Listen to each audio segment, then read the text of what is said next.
영건주님, 오늘 함께 은혜 나눌 하나님 말씀 제목은 참된 지혜입니다. 참된 지혜, 하나님의 지혜라고도 할 수 있고요, 참된 지혜이신 예수 그리스도라고 이렇게 할 수도 있습니다.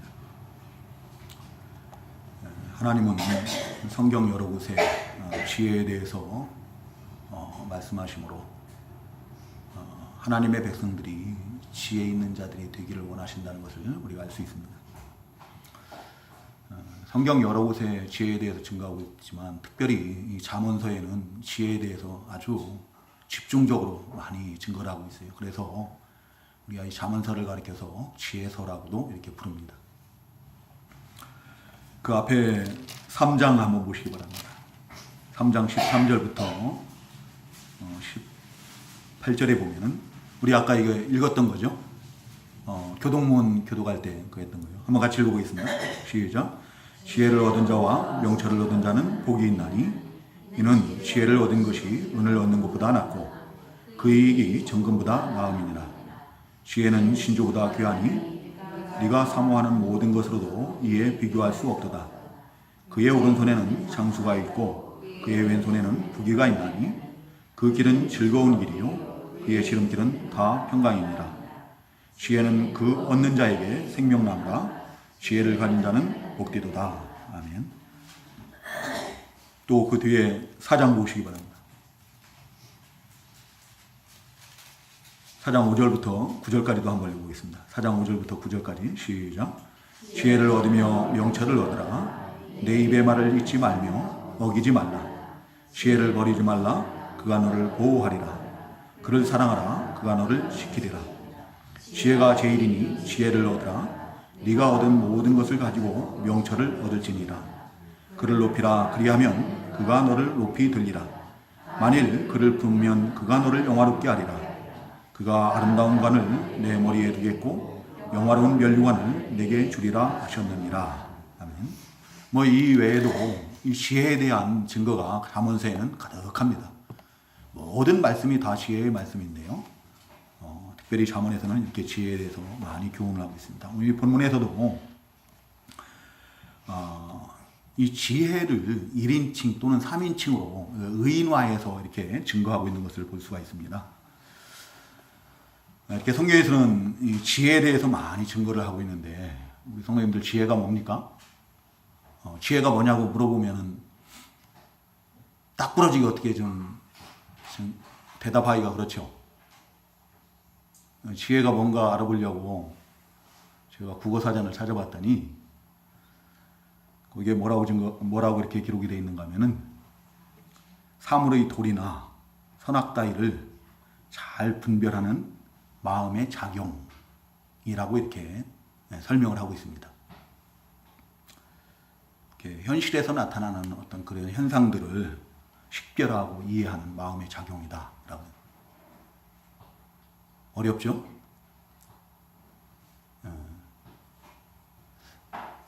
이게 뭐예요? 우리 삶 가운데서 실제로 어떤 나타나는 현상들이 있죠? 나타나는 일들. 자, 제가 몸이 아파요. 몸이 아프면은 어떻게 해야 돼요? 병원에 가야죠. 이게 지혜라는 거죠. 병원에 가서 치료받고 고쳐야 되고. 그래야 돼요. 그 식별하고 이해하고 분별력 있는 이런 것들을 지혜라고 하는데요. 우리 목사님은 성경적으로 스승 목사님께서 그런 말씀하셨어요. 지금 합정동 교회에 심호하시는 목사님이신데요. 우리 교단 목사님이 아니시고 타교단 목사님이세요. 하나님의 말씀을 우리 삶 가운데 적용시킬 수 있는 능력을 지혜라라고 이렇게 우리에게 신학교 다닐 때 가르치셨던 것 같아요.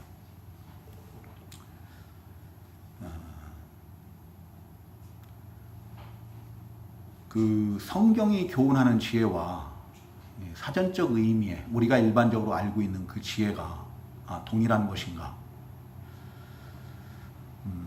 그렇지는 않은 것 같아요. 성경에서는 하나님을 경외하는 것이 지혜의 근본이고 또 시작이라고 하죠. 반면에 고린도전서 1장 21절에 보면 세상 지혜는 하나님을 알 수 없고 하나님께 나올 수도 없다라고 얘기해요. 하나님을 경외하는 것이 지혜의 근본이라고 해요. 지혜라는 거예요. 하나님을 경외하는 것이 곧 지혜이다 라고 이렇게 성경은 교훈하는데, 또 반면에 세상 지혜로는 하나님을 알지 못한다는 거예요. 또 하나님께 나올 수도 없다라고 해요. 세상 지혜와 성경에서 교훈하는 하나님의 지혜는 다르다라는 겁니다. 그 세상 지혜로는 오히려 하나님을 부인하고 그 아들이신 예수 그리스도를 부인해요. 하나님께서 그 예수 그리스도를 통해서 구원하시려는 구원 계획을 어리석은 것으로, 미련한 것으로 알고 멸시하고 조롱하고 그러죠. 그래서 고린도전서 3장 그 10절에 보면은 하나님께서 이 세상 지혜는 어리석은 게 여기신다는 거예요. 이 세상의 지혜는 하나님 보시기에 어리석은 것이다 라고 이렇게 말씀하죠. 그리고 그 지혜를 의지하는 사람들의 지혜를 헛것으로, 그들의 생각을 헛것으로 여기신다고 하고, 또 그들을 자기 꾀에, 자기 괴율에 빠지게 하신다라고 이렇게 말씀하십니다. 그래서 이 하나님의 지혜와 성경에서 교훈하는 하나님의 지혜와 세상의 지혜는 동일하지 않다, 같지 않다. 하나님의, 이제 우리가 하나님의 지혜에 대해서 증거를 받게 되는데요. 그 하나님의 지혜는 하나님을 경외하게 하고, 또 하나님을 알고 하나님께 나오고 하나님을 바로 섬길 수 있게 하는 것이 바로 하나님의 지혜다. 성경에서 교훈하는 지혜다 라고 이렇게 우리가 이해할 수 있을 것입니다. 오늘 이 시간 이 주시는 말씀들을 통해서 참 지혜, 하나님의 지혜로 우리 성도님들이, 또 저도 충만케 되고, 그래서 늘 하나님의 은혜로 충만한 우리 성도님들 되기를 주님의 이름으로 축원합니다. 자, 그러면 참 지혜가 무엇이냐? 여기 참 지혜가 의인화되어서 이렇게 증거되고 있는데요. 마치 사람인 것처럼. 여러분, 지혜는 사람이 아니죠. 근데 지혜를 마치 사람인 것처럼 이렇게 증거하고 있어요. 왜 이 성경에서는 이 지혜를 의인화하여서 증거하고 있는가? 그것은 곧 그 지혜가 하나님의 지혜이신 그 예수 그리스도를 가리키기 때문이라고 저는 믿습니다. 성경은 예수님을 가리켜서 하나님의 지혜라고 증거를 하고 있어요. 고린도전서 1장 24절에 보면은 오직 부르심을 받은 자들에게는 유대인이나 헬라인이나 그리스도는 하나님의 능력이요 하나님의 지혜니라. 예수 그리스도는 모든 자들에게, 부르심을 입은 모든 자들에게 하나님의 지혜다라고 이렇게 증거하고 있습니다. 그리고 오늘 이 본문 뒤에 22절에서 31절을 보면은 그 지혜가 언제부터 있었다라고 해요? 22절부터 한번 읽어볼까요? 같이 읽어보겠습니다. 22절. 22절부터 24절까지만 한번 읽어볼게요. 같이 읽어보겠습니다. 시작. 여호와께서 그 조화의 시작 곧 태초에 일하시기 전에 나를 가지셨으며 만세전부터 태초부터 땅이 생기기 전부터 내가 세움을 받았나니 아직 바다가 생기지 아니하였고 큰 샘들이 있기 전에 내가 이미 났으며. 아멘. 이 세상 모든 만물이 지음받기 전에 지혜가 있었다라는 거예요. 이거를 읽으면서 우리 성도님들은 어떤 성경 구절들이 생각이 났어요? 네? 우리 지난주에 요한복음 1장 14절 말씀이 육신이 되어서 오신 예수 그리스도에서 증거를 받았는데요. 그 요한복음 1장 1절에 보면은 태초에 말씀이 계시니라. 그 말씀이 누구와 함께 계셨어요? 하나님과 함께 계셨고 그 말씀은 하나님이시니라 그랬죠. 태초에 말씀이 계시니라. 이 세상 모든 만물이 지음받기 전에 영원히 만세 전부터 태초에 우리 주님께서, 말씀이신 주님께서, 지혜이신, 참 지혜이신 그리스도께서 하나님과 함께 계십니다. 그리고 오늘 이 본문 뒤에, 그 뒤에 보면은 30절에 보면은 그 모든 만물을 지으실 때, 하나님께서 지으실 때 그때 우리 주님께서도 그 지혜가 함께 있었고, 또 30절에는 내가 그 곁에 있어서 창조자가 되어 날마다 그의 기뻐하신 바가 되었으며, 하나님을 기쁘시겠다는 거예요. 하나님 보시기에 좋도록, 하나님께서 모든 만물을 지으실 때마다 하루하루 그 지으신 것을 보시고 어떻게 했어요? 보시기에 좋으셨더라 그래요. 그죠? 하나님을 기쁘시게 하십니다. 근데 요한복음 1장 3절에 보면은 그 말씀이 우리 하나님과 함께 계셨고 모든 만물이 다 그에 의해서 지음을 받았고 그가 없이는 하나도 지음받은 것이 없었다. 다 모든 것이 예수 그리스도에 의해서, 말씀이 육신이 되어서 오신 예수 그리스도에 의해서 지음을 받았더라. 이 예수님 그 지혜가 그 창조 사역 때 그 말씀으로 창조자가 되어서 역사하셨다는 거죠. 그러니까 그 지혜와, 의인화된 그 지혜와 말씀이 육신이 되어서 오신 우리 예수님과는 같은 분이십니다. 우리가 이 말씀들을 통해서 참 지혜는, 곧 성경에서 교훈하는 하나님의 지혜는 말씀이 육신이 되어서 오신 우리 주님이라는 것을 우리가 확신할 수 있습니다. 그리고 오늘 이 본문에서는 그 지혜의 그 속성에 대해서 교훈을 하고 있습니다. 12절에 보면은 나 지혜는 명철로 주소를 삼으며 지식과 근신을 찾아 얻나니 그랬어요.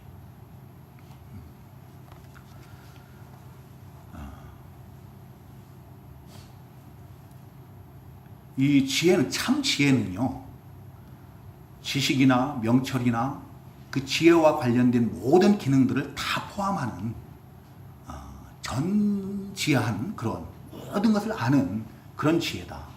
참된 지혜는 결함이 없어요. 부족함이 없습니다. 모든 것을 다 안다라는 거예요. 지식은 물론이고 근신함도, 또 명철함도, 어떤 분별력, 판단력, 이런 지혜와 관련된 모든 기능을 다 포함하는 그런 지혜가 참 지혜라는 거예요. 자, 예를 들면은 우리 아까 아프면 의사에게 가야 한다고 그랬죠. 자, 우리는 아프면은 왜 아픈지, 어디가 어떻게 아프고 그 치료 방법을 잘 몰라요. 그래서 우리가 가는 곳이 의사죠. 그 의사는 그 병의 원인을 어느 정도는 알아요. 알고 또 치료 방법도 알고, 그래서 치료를 합니다. 근데 그 의사라고 그래가지고 모든 병을 다 아는 건 아니에요.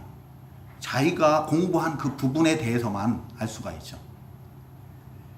그렇기 때문에 전지하지를 않아요. 의사라고 하더라도 모든 병에 대해 다 아는 게 아니죠. 외과 의사가 정신과 치료를 할 수가 없습니다.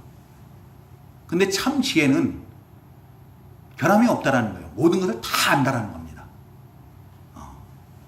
바로 참된 지혜 되시는 하나님의 지혜이신 예수 그리스도는 그 모든 것을 다 아시는 전지하시는 하나님이시다. 근본 하나님이시다. 그래서 그 모든 것을 다 아시는 우리 주님께 나오면은 우리 인생들의 모든 문제가 다 해결되어지는 거예요. 첫 번째로 해결되는 게 뭐예요? 죄 문제가 해결됩니다. 죄 문제가 해결되고 구원의 문제가 해결됩니다. 영생을 얻게 되는 거예요. 그 영적인 부분만 아니라 우리가 그리스도의 세계에 깊이 들어가서 우리 주님과의 온전한 영적 연합을 이루게 되면은 그 예수 그리스도를 통해서 우리 육신의 부분들, 그 육신적인 일들, 이 세상적인 일들까지도 우리가 형통케 될 수 있고 모든 문제가 해결되는 줄로 믿습니다. 그래서 이 골로새서 2장 3절에 보면은 그리스도 안에는 지혜와 지식의 모든 보화가 감춰 있느니라 그래요. 아무리 뛰어난 의사라고 해도 자기들이 배운 그 의학 지식을 가지고 사람을 고칠 수는 있어요. 그렇지만 그들이 영적인 부분들은 알지 못하죠.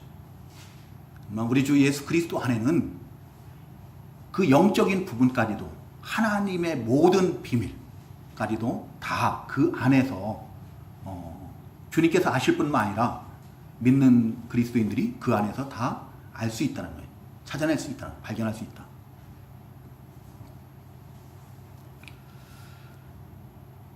우리가 우리 주 예수 그리스도를 믿음으로 말미암아서 구원의 비밀을 아는 거예요. 죄사함의 비밀을 알고 천국의 비밀을 알게 됩니다. 이런 영적인 부분뿐만 아니라는 거죠. 이 세상적인 일들도 우리 육신적인 부분들까지도 우리가 해결받을 수 있다. 실제로 우리 주님께서 세상에 오셔서 어떻게 해요? 우리 인생들의 그 연약한 그 질병이나 뭐 이런 부분들을 고치시지. 오늘날도 우리 하나님께서 우리가 구할 때 우리의 모든 필요를 아시고 그런 모든 부분들을 또 채워주시고 공급하시고 해결해 주시고 주님께서 바람을 꾸짖으시고 파도를 잠잠케 하신 것처럼 우리가 우리 주님 앞에 간절히 구할 때에 우리 앞에 놓인 그런 문제들, 환난과 풍파를 잠잠케 하신다는 거예요. 그래서 그 베드로전서에 나오죠. 베드로전서 2장 7절인가요? 거기에 보면은 뭐라고 증거하고 있는가요? 예수 그리스도가 믿는 우리에게는 뭐라고 그래요? 보배라고 해요. 보배.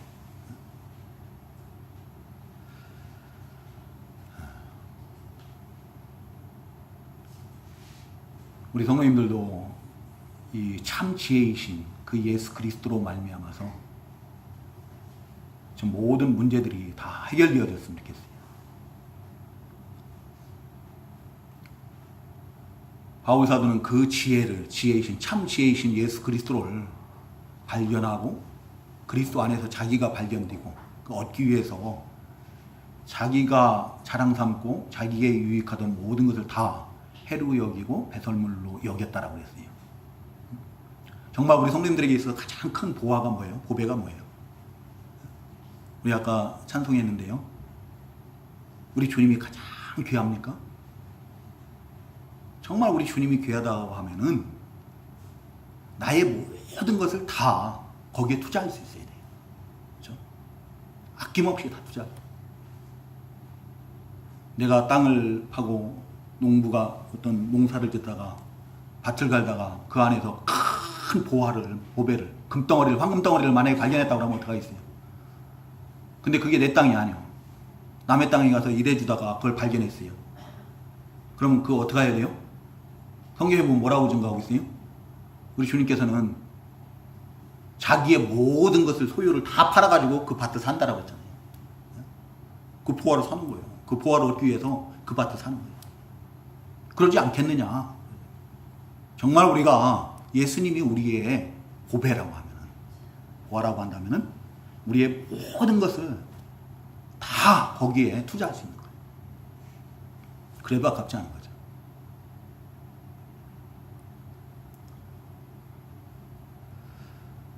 그 참 지혜이신 예수 그리스도를 우리가 발견하고 우리 주님과 영적 교제가 이루어질 때 모든 문제가 해결됩니다. 우리 성도님들 한번 내 앞에 놓여있는 그 환난 풍파와 같은 그런 문제들이 무엇인가 한번 곰곰이 생각해 보시기 바랍니다. 그리고 그것을 해결할 수 있는 방법이 무엇인가도 한번 생각을 해보세요. 근데 우리 인간의 지식, 지혜로는 한계가 있어요. 그렇죠? 한계가 있는데 우리 주님은 알지 못하시는 것이 아무것도 없습니다. 전지하신 주님이에요.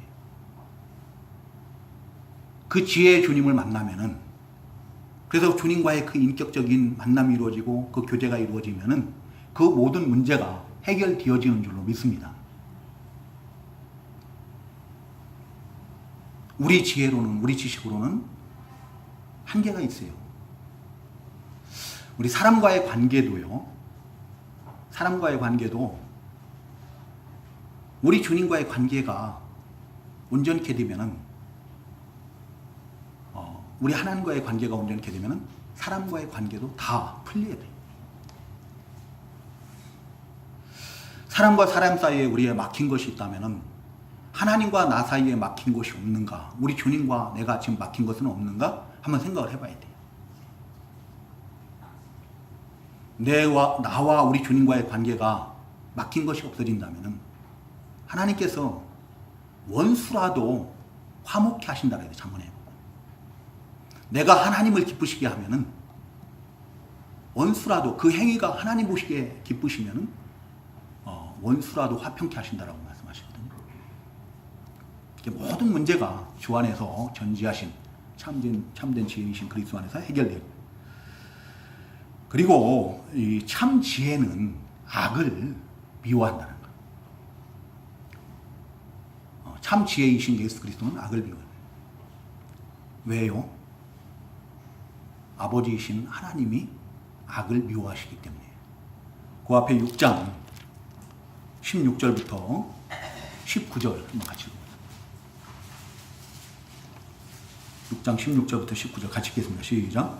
여호와께서 미워하시는 것 곧 그의 마음에 싫어하시는 것이 일곱 가지이니 곧 교만한 눈과 거짓된 혀와 무죄한 자의 피를 흘리는 손과 악한 계교를 꾀하는 마음과 빨리 악으로 달려가는 발과 거짓을 말하는 망령된 증인과 및 형제 사이를 일관하는 자이니라. 아멘. 우리 하나님께서는 이렇게 악을 미워하시거든요. 근데 그 내용을 보면은 뭐를 미워하는가? 교만과 거만과 악한 행실과 패역한 입을 미워하는 거예요. 똑같아요. 오늘 이 본문 13절이나 또 앞에 6장 16절에서 그 19절 말씀이나 내용은 똑같다. 교만한 눈을 미워하신다고요. 교만을 미워하시고 또 무죄한 자의 피를 흘리는 손과 악한 계교를 꾀하는 마음과 빨리 악으로 달려가는 발, 악한 행실이에요. 악한 행실을 미워하시고 또 패역한 입, 거짓된 혀, 또 거짓을 말하는 망령된 증인, 형제 사이를 이간하는 자, 이런 패역한 입을 미워하신다는 거죠. 우리가 참된 지혜를 가진 자라고 하면, 참된 지혜이신 예수 그리스도를 믿는 자라고 하면은 우리도 같이 악을 미워하는 거예요. 이 자리에 계신 우리 성도님들은 악을 미워하시나요? 네? 교만을 미워하시고 거만을 미워하고 악한 행실을 미워하고 패역한 입을 미워하고 혹시 그것을 즐기고 있지는 않는가? 많은 그리스도인들이 모여가지고 얘기를 할 때 어떤 방송에서 보니까 그래요. 거의 70%의 시간을 남을 험담하는 시간으로 보낸대요. 지금 우리가 그렇게 살고 있다는 거죠.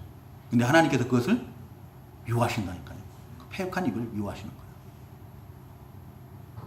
한번 우리가 돌아봐야죠. 참된 지혜는 악을 미워해요. 참된 지혜이신 하나님의 지혜이신 예수 그리스도를 믿고 영접한, 그래서 구원의 복을 받은 자들은 악을 미워하는 자를 믿습니다. 그래서 악인의 꾀를, 복 있는 자들은 악인의 꾀를 쫓지 아니하고 죄인의 길에 서지 아니하고 오만한 자의 자리에 앉지 아니하고 오직 여호와의 율법을 즐거워하여 그의 율법을 주야로 묵상하는도다. 하나님의 말씀입니다. 그런 거 따라갈 시간은 없어요. 그런 거 바라보고 그런 걸 즐기고 그런 거 부러워하고 그럴 시간은 없어요. 오직 하나님의 말씀만 묵상하라는 거예요.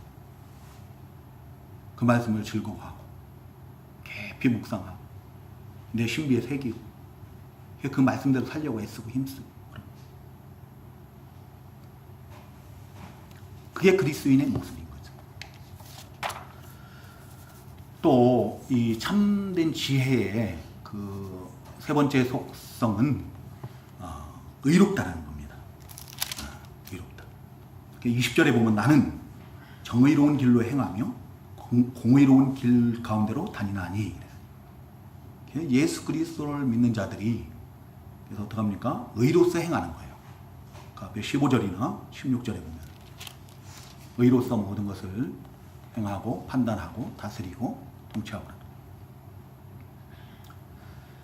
여러분, 이 불의나 불공평은 참된 지혜가 아니에요. 참된 지혜는 뭐라고요?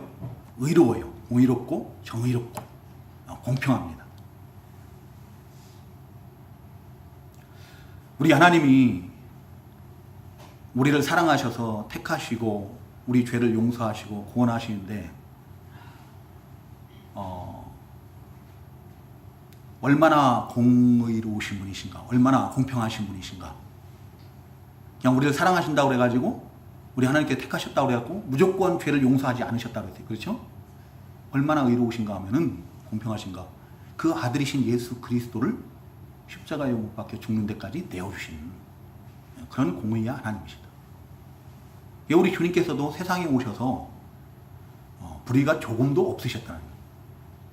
항상 의로우셨죠. 그래서 누가복음 그 23장 41절에 십자가에 못 박히셨을 때 한편 강도가 자기들은 자기들이 행한 일에 대한 마땅히 보응을 받는 것이지만 예수 그리스도께서 행하신 일은 옳지 않은 것이 아무것도 없다라고 이렇게 고백을 하죠. 우리 주님께는 옳지 않은 것이, 의롭지 않은 것이 아무것도 없다는 거예요. 하나님 보시기에 모든 것이 다 옳았던 거예요. 그 의로우신 우리 주님은 죄를 범치 않으셨고 죄를 알지도 못하시는 그런 분이셨다. 그리고 우리 주님은 공평하신 분이에요. 공의로우신 공평하신 분이시다.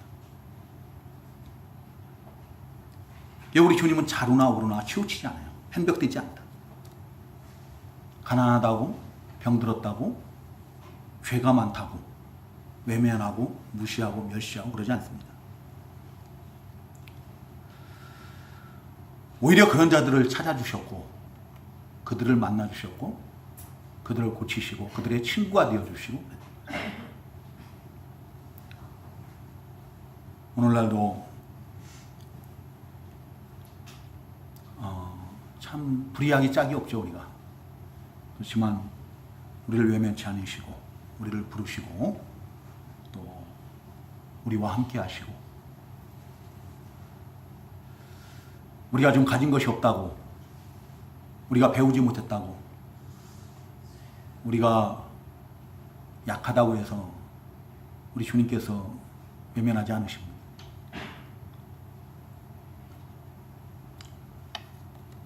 더 뛰어난 자들, 더 많이 소유한 자들, 능력 있는 자들, 그런 자들보다 오히려 우리에게 더 많은 관심을 가지시고 우리를 부르시고 이렇게 우리와 함께 하신 줄 믿습니다.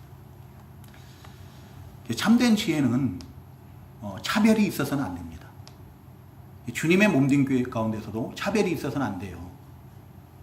내가 더 많이 헌금을 하니까, 또 내가 더 많이 배웠으니까, 내가 더 오래 믿었으니까, 내 직분이 더, 교회 직분 높은 건 아무것도 없습니다. 다 똑같습니다. 목사나 집사나 평신도나 다 똑같아요. 평신도라는 말 자체가 원래 없어야 돼요. 다 우리 주 예수 그리스도 안에서는 왕같은 제사장들이에요. 다 평등합니다. 다만 직분을 따라서 행할 뿐이에요. 저는 가르치는 직분을 주셨기 때문에 우리 성도님들 앞에서 하나님의 말씀을 가지고 대언할 뿐이고요. 똑같이 우리 하나님을 섬기는 직분을 받은 자들이에요. 차별이 있어서는 안 된다. 차별이. 만약에 나보다 저 사람이 가나다다 해서 못 배웠다고 해서 그 사람을 무시하고 멸시한다고 하면은 하나님의 말씀을 어기는 것이고 하나님 앞에 공의로우신 공평하신 우리 주님 앞에 범죄하는 것이다.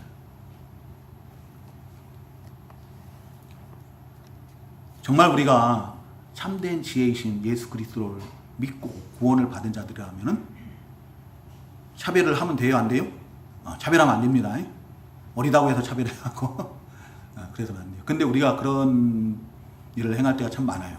알게 모르게 그럴 때가 많습니다. 자, 참 지혜의 속성이 뭐라고요? 첫 번째가 뭐예요? 전지함. 모든 것을 아는 거예요. 또 두 번째가 뭐예요? 악을 미워하는 거예요. 세 번째는요? 의로운 거예요. 의로운 거. 공평한 거. 자, 그러면은 우리가 그 지혜를 사랑하는 자의 유익이 무엇인가? 오늘 이 본문에서는 17절 한번 같이 읽어보겠습니다. 17절 시작. 나를 사랑하는 자들이 나의 사랑을 입으며 나를 간절히 찾는 자가 나를 만날 것이니라. 우리 주님의 사랑을 입고 또 우리 주님과의 만남이 이루어지고 그런다는 거죠. 나를 사랑하는 자들이 참 지혜를 사랑하는 자들이 지혜의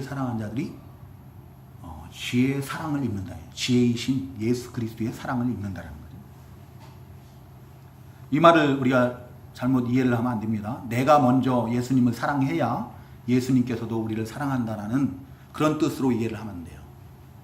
예수님께서는 우리를 사랑하심으로 말미암아서 먼저 하늘 영광 보좌를 다 내려놓으시고, 근본 하나님이시라 했잖아요. 내려놓으시고 육신을 입고 우리와 같은 모습으로 세상에 오셨어요.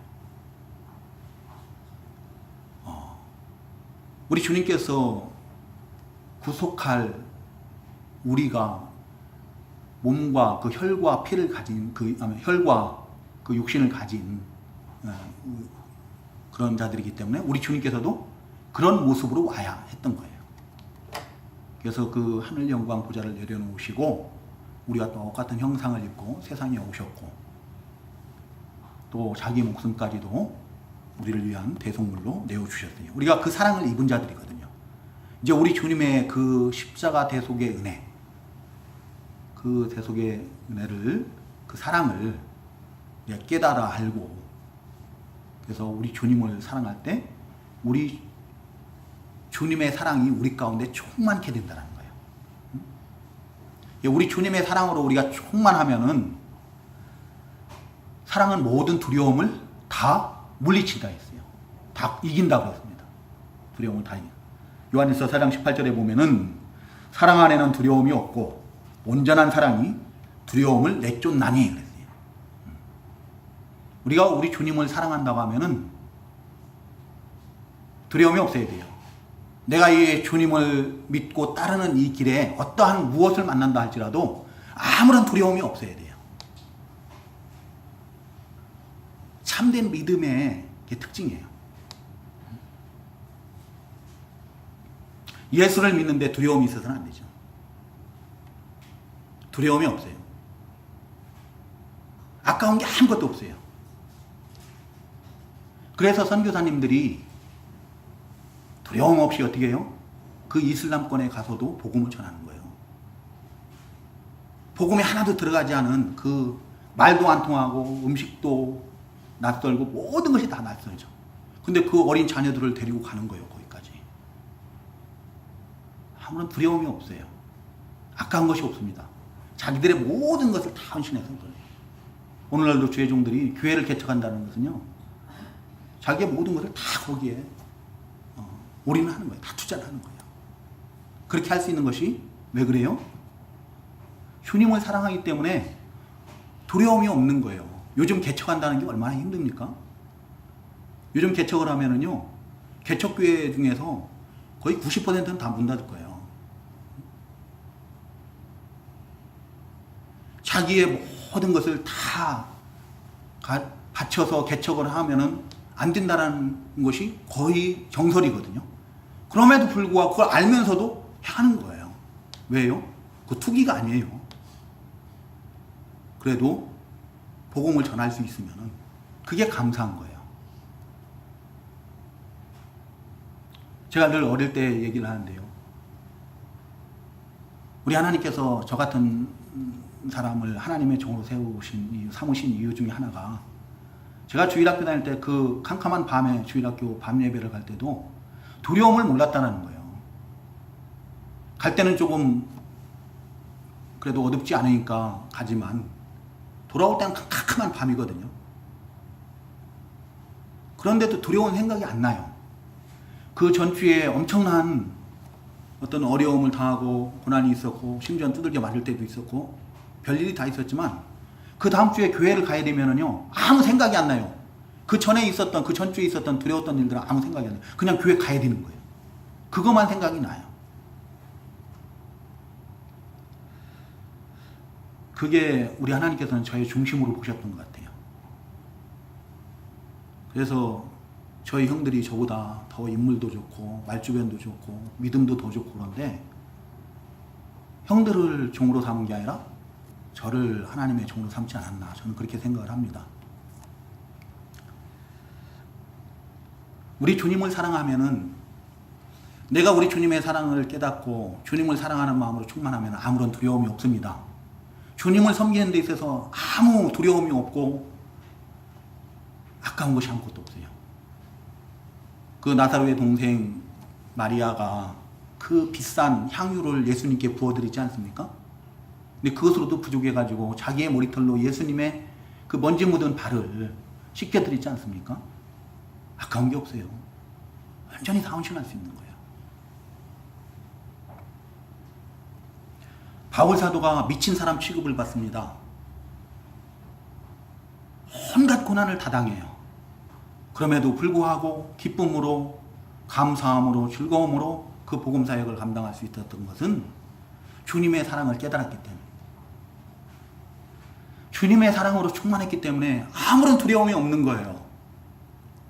그 전에 그렇게 두들겨 맞고 죽임 당했죠. 그래서 성 밖에다 내치기까지 했는데도 그런데도 또 다음에 가서 또 복음을 전하는 거예요. 이 자리에 계신 우리 성도님들도 저도 참 지혜이신 예수 그리스도를 그 사랑을 좀 깨닫고 사랑으로 충만했으면 좋겠어요. 그래서 우리 주님께 온전히 헌신된 자들이 될 수 있기를 하나님의 나라의 보화가 가득한 우리 믿음의 일꾼들 되시기를 주님의 이름으로 축원합니다. 저는 어제 금장하는 것을 보고 참 많이 그런 것을 느꼈어요. 기도하시고 연보하시고 또 와서 봉사하시고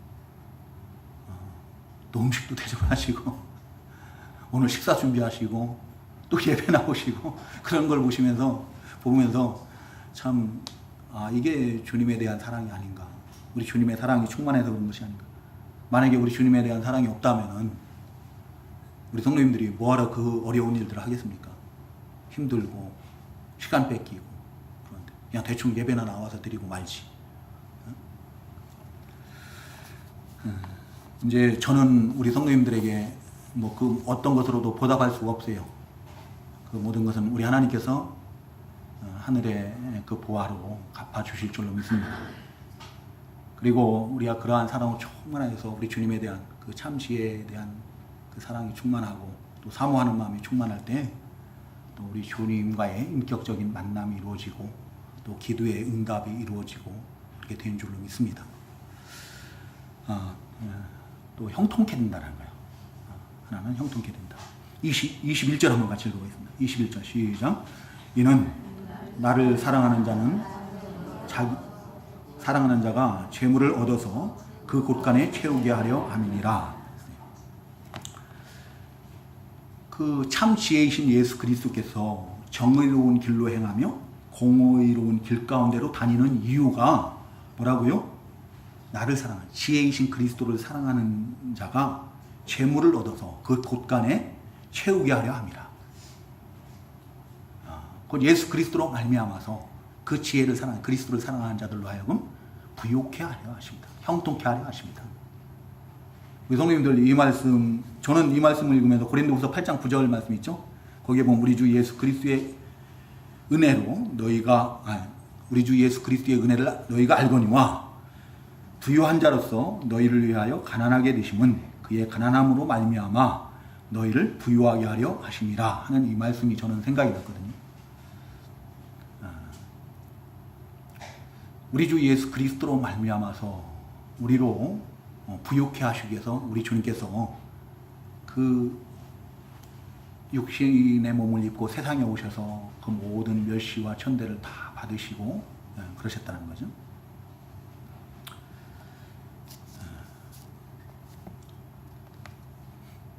근데 우리가 그 참 지혜이신 예수 그리스도를 사랑할 때 또 사모하고 그 참 지혜를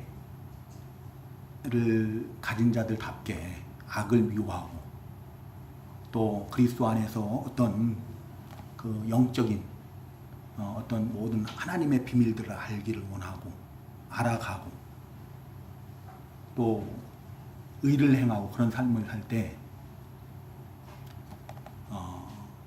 우리에게 모든 것을 우리로 하여금 이 육신의 것뿐만 아니라 영적인 모든 것을 더해 주신다. 그래서 하나님 앞에 부유한 자가 되게 하십니다. 하나님 앞에 부유한 자가 되게 하신다는 것은 하나님의 나라에 보화를 쌓아주신다는 거거든요. 어제 우리 성도님들이 많은 수고를 하셨는데 그런 모든 수고가 다 하나님 앞에 보화가 되고 그래서 하나님에 대해서 부유한 자가 되고 그 영적으로뿐만 아니라 또 이 세상 살아가는 동안에 모든 필요한 것들을 다 공급하심으로 말미암아서 또 모든 문제들을 해결하심으로 말미암아서 형통케 하신다는 거죠. 근데 우리 주님은 참 지혜이신 그리스도는 그런 모든 것을 다 우리에게 베풀어 주실 수 있는 능력이 있다는 거죠. 여기 18절에 보면 부귀가 내게 있고 그랬는데요. 부와 명예가 내게 있고예요. 그걸 나눠서 말하면 부도 우리 하나님께 있고 명예도 우리 하나님께 있고 장수도 우리 하나님께 있고 다 모든 것이 하나님께 있고 우리 아까 읽었었죠? 그의 오른손에는 뭐가 있다고 그래요? 장수가 있고 그 왼손에는 부귀가 있나니 부와 명예가 있나니 모든 것이 우리 주님께 있는 거죠. 금도 내 것이고 은도 내 것이고 하늘도 내가 지었고 땅도 내가 지었고 그 모든 것이 다 하나님의 것이다. 이사야 45장 7절에 보면 나는 평안도 만들고 환난도 창조했다. 환난도 지었다. 그러니까 우리의 생사화복을 주관하시는 분이 우리 하나님이시다. 우리가 참 지혜를 사랑할 때 참 지혜이신 예수 그리스도를 사랑할 때 우리 하나님께서 우리를 통해서 영광을 받으시기 위해서 하나님께 대해서만 부유한 자가 되게 하는 게 아니라 이 세상 살아가는 동안에 필요한 모든 것들을 공급하심으로 형통케 하심으로 우리를 통해서 하나님의 영광을 나타내시는 줄로 믿습니다. 이 자리에 계신 우리 성도님들 이제 지혜이신 우리 주님을 사랑함으로 말미암아서 하나님의 영광을 나타내는 그런 복된 믿음의 사람들이 다 되기를 주님의 이름으로 축원합니다. 마치 기도하겠습니다.